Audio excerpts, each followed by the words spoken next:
bedo kotimo tijni mar nyamrerwa. Into mari isebedo kitime kuom thuolo mane? Ya, asebedo katimo kuom igni 12 mokadho.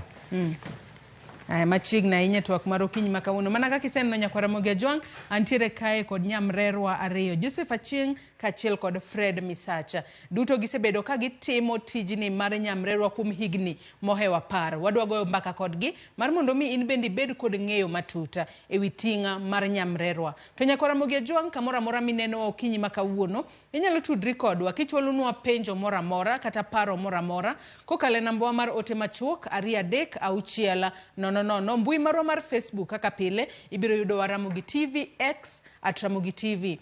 An bende inyalo tudri koda e mbui mara mar Facebook, ibiro yuda Joyce Oduor, X ibiro yuda @JoyceOduor_. Kochako kodi Joseph okinyi ma kawuono, ang'e ni penjo ma jomoko nyalo bedo ni penjo